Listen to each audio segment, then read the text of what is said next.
ছাব্বিশের বিধানসভা ভোটের আগে হাওড়ার ডোমজুর বিধানসভার এবার সংখ্যালঘুদের আওয়াজ উঠল সংখ্যালঘু বিধায়ক চেয়ে। তাদের দাবি সিপিএম এর 34 বছর জামানা থেকে তৃণমূলের 15 বছর রাজত্বকালে সংখ্যালঘুরা সমস্ত দিক থেকে বঞ্চিত, এমনকি স্বাধীনতার পর থেকেই তারা বঞ্চিত বলে জানান ডোমজুর তৃণমূল সদস্য তথা বিশিষ্ট সমাজসেবী মোহাম্মদ হানিফ। বৃহস্পতিবার হানিফের জন্মদিন উপলক্ষে ডোমজুরে বিভিন্ন ব্লক থেকে কর্মীরা আসেন তাকে শুভেচ্ছা জানাতে। তাকে ঘিরে কর্মীরা উল্লাসে ফেটে পড়ে। তাদের দাবি, হানিফকেই আমরা 2024-এর বিধানসভায় ডোমজুর কেন্দ্র সংখ্যালঘু সেলের বিধায়ক হিসেবে দেখতে চাই। নাজিমুল হাসান সর্দার তিনি কি বলছেন শুনবো। আশাবাদী, কারণ বিগত স্বাধীনতার পর থেকে 30 বছর কম্পালসারি কংগ্রেস পিরিয়ডেতে কোনো সংখ্যালঘু মুখ আমাদের ডোমজুড়ে দেখতে পাইনি।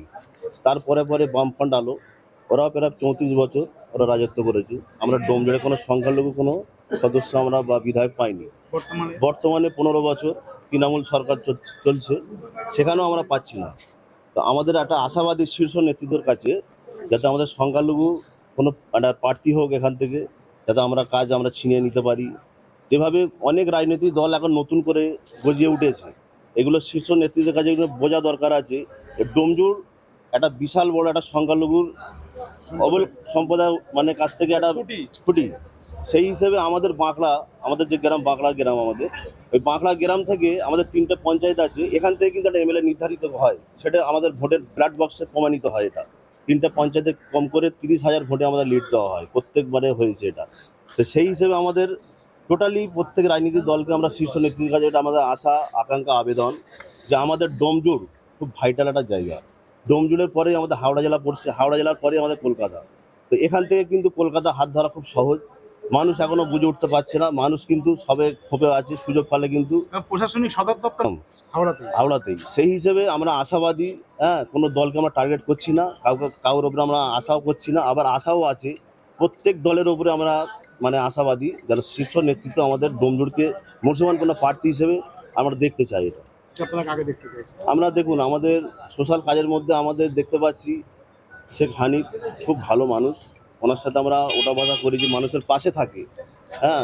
ওনার মধ্যে কোনো আমরা খারাপ দেখিনি। অনেক রাজনীতি, অনেক পুরনো শীর্ষ নেতৃত্বের সাথে সম্পর্ক ওনার রয়েছে। এমনি রুলিং দলেতে এমপিদের সাথে সম্পর্ক আছে ওনার, এমএলএদের সাথে সম্পর্ক রয়েছে। উনি পঞ্চায়েতে একটা সদস্য তৃণমূলের। কিছুদিন আগে মানে বিগত দিনে উনি এখানে উপপ্রধানও ছিলেন তৃণমূলের। সেই হিসেবে স্বচ্ছ নেতৃত্ব উনি। ডোমজুড়কে ওনার মতো লোক যদি বিধায়ক হিসেবে পায়, মানুষ আবেগ মানে ফুটে উঠবে সংখ্যালঘু চাই। অন্যদিকে হাসানুর সর্দার তিনি কি বলছেন শুনবো। হানিফদার জন্মদিন আমরা তো ফেসবুকে দেখেছি যে ওনার আজকে 45তম জন্মদিন।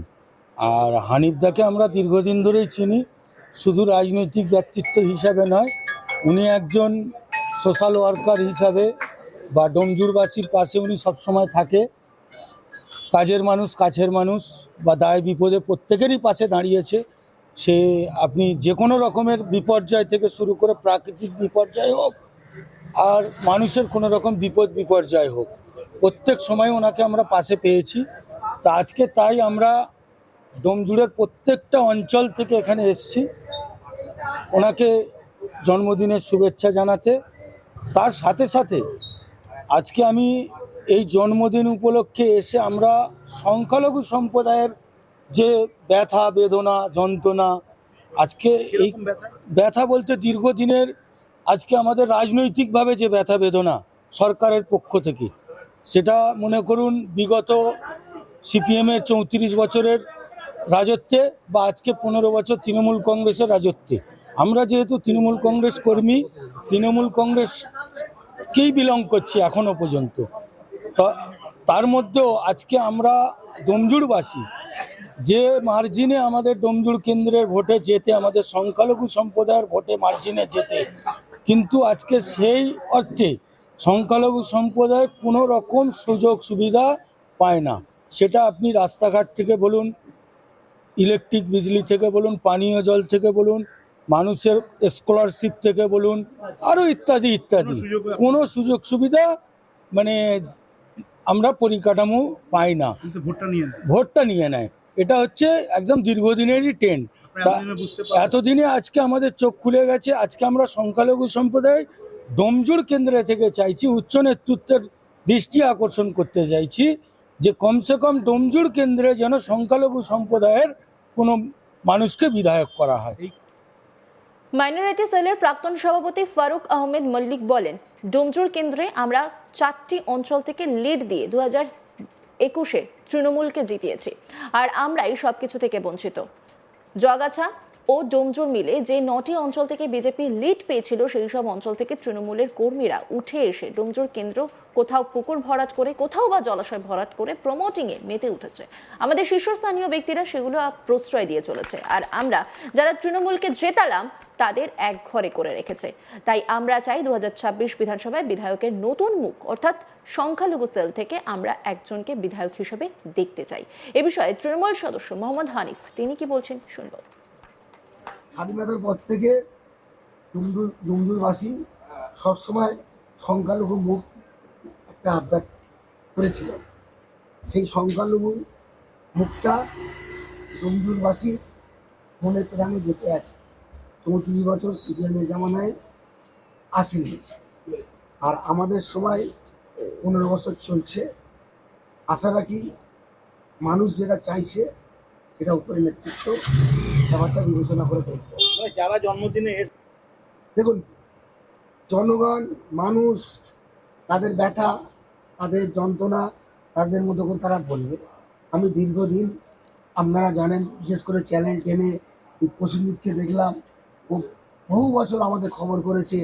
যদি ফুটেজ দেখা যায়, চক্ষু পরীক্ষা থেকে, বস্ত্র বিতরণ থেকে, রক্তদান শিবির থেকে নিয়ে কন্টিনিউ 12-13 বছর আমরা করে এসেছি, আজও কিন্তু করে যাচ্ছি। আজ আমার একটা স্কুল শিক্ষার জায়গা বাচ্চাদের করা হয়েছে, ওইখান থেকে বস্ত্র বিতরণ করছি, ওইখান থেকে মানুষকে ফ্রি চেক আপ করাচ্ছি। এসব কাজ এখনও কিন্তু চলছে। অতএব সেই আমার কাজ থেকে তারা বলতে পারে।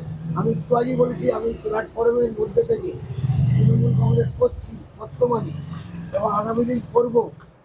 আমি তৃণমূল কংগ্রেসের বুঝতে কথাটা এমন জায়গায় চলে আসছে, আমি কিন্তু তার বাইরে এই মুহূর্তে বলতে পারবো না।